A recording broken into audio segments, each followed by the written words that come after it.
فاسألوا أهل الذكر إن كنتم لا تعلمون۔ محترمہ افشاں ملتان سے سوال کرتی ہیں، ان کا سوال یہ ہے کہ اگر کوئی کسی کے ماں باپ کو گالی دیتا ہے تو گالی اپنے ماں باپ کو جاتی ہے، کیا ایسا ہے یا یہ بات غلط ہے؟ دیکھیں، صحیح بخاری میں حدیث موجود ہے جس میں نبی کریم صلی اللہ علیہ وسلم سے ایک ایسی احادیث مروی ہے جس میں آپ صلی اللہ علیہ وسلم نے یہ ارشاد فرمایا ہے۔ صحیح بخاری میں 5973 نمبر روایت ہے۔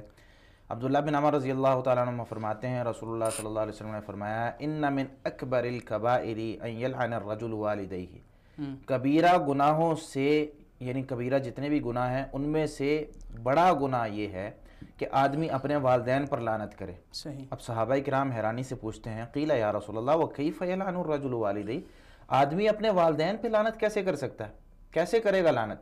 اس کے والدین ہیں، انہوں نے اس کو پالا پوسا ہے، اپنے والدین پر لعنت کر رہا ہے۔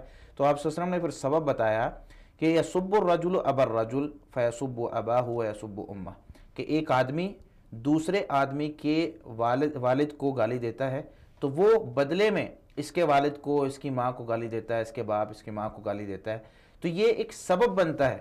یہ جب گالی دیتا ہے تو یہ سبب بنا ہے آگے سے اس کی گالیاں، اگر یہ چپ رہتا، اپنے آپ پر صبر کرتا، گالی دینا ویسے بھی گناہ ہے۔ نبی کریم صلی اللہ علیہ وسلم نے ارشاد فرمایا، صحیح مسلم وغیرہ کے اندر روایت موجود ہے، سباب المسلم فسوق وقتالہ کفر، مسلمان کو گالی دینا کفر ہے اور اس کے ساتھ لڑائی کرنا کفر ہے۔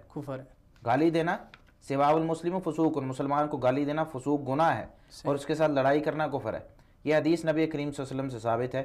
اس حدیث میں بھی مسلمان کو گالی دینے کی جو ممانعت یا اس کا گناہ ہے وہ آپ سمجھ سکتے ہیں کہ ایک بہت بڑا گناہ آپ صلی اللہ علیہ وسلم نے قرار دیا۔ تو ہمیں کسی بھی مسلمان کو گالی یا لعن طعن نہیں کرنا چاہیے، لیکن کوئی شخص اگر کسی کے والدین پر لعنت کرتا ہے تو بدلے میں وہ بھی پھر آگے سے چپ نہیں رہے گا، کیونکہ انسان ہے، صبر کا مادہ اس میں کم ہوتا ہے، تو اس وجہ سے ہمیں کسی کے والدین کو گالی نہیں دینی چاہیے۔ اس کا بھی گناہ ہم پر آتا ہے کہ جب ہم ابتدا کرتے ہیں کسی کام کی تو آگے سے ہماری ابتدا کرنے کی وجہ سے کوئی بدلے میں کوئی کام کرتا ہے تو اس کا پھر ابتدا کرنے والے کو گناہ جاتا ہے۔ نہیں تو اگر جو گالی دینے والا ہے جی تو اور جو سننے والا ہے، اگر سننے والا چپ رہ جاتا ہے، گالی کے جواب میں گالی نہیں دیتا، گالی کے جواب میں گالی نہیں دیتا تو اس کے لیے اجر ہے، ایک صبر کرنے کا اجر ہے، اور اگر یہ کوئی برا بلا کہہ رہا ہے تو فرشتے آگے سے اس کا دفاع کرتے ہیں۔